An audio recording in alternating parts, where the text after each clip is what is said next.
Prinsip asuransi yang kelima kita sebut dengan subrogation atau subrogasi, di mana hak seorang yang oleh karena kewajiban hukumnya telah memberikan ganti rugi kepada orang lain untuk menggantikan posisi orang lain itu serta menanggung segala hak dan kewajibannya. Apakah hal itu sudah dilaksanakan atau belum?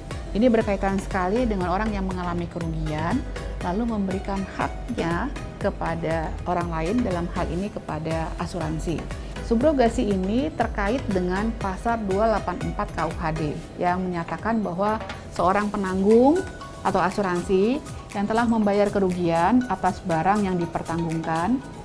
Lalu poin keduanya, menggantikan si tertanggung dalam segala hak yang diperolehnya dari orang atau pihak ketiga yang menerbitkan kerugian tersebut.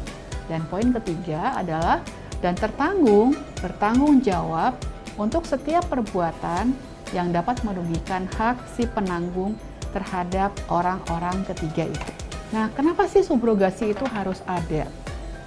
Karena mencegah tertanggung memperoleh indemnitas ganda. Tadi kita sudah lihat ya di dalam poin yang sebelumnya mengenai indemnitas, bahwa pada saat si tertanggung mengalami kerugian, maka dia akan diganti dengan jumlah yang sama dengan sesaat sebelum terjadinya kerugian tersebut.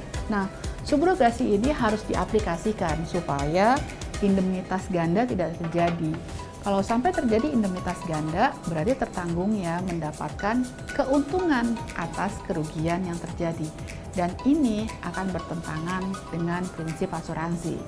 Nah, dalam mencegah tertanggung memperoleh indemnitas ganda, pertama, jika penanggung telah memberi ganti rugi kepada tertanggung, maka ganti rugi yang diterima dari pihak ketiga menjadi hak penanggung. Saya ambil contoh, misalkan terjadi tabrakan, ya, kemudian mobil itu yang tertabrak tadi dimasukkan ke bengkel kanan. Setelah itu diperbaiki, maka kondisinya mobil tersebut sudah pulih, tidak, indemnitas sudah terjadi.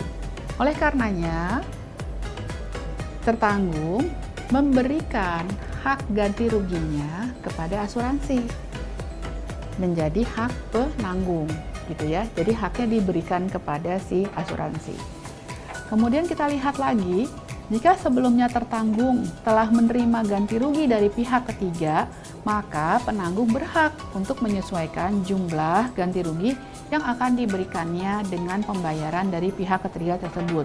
Kadang-kadang kan kalau lagi tabrakan di jalan tuh, suka yang penabrak ini memberikan ganti rugi cash, uang tunai kepada orang yang ditabrak.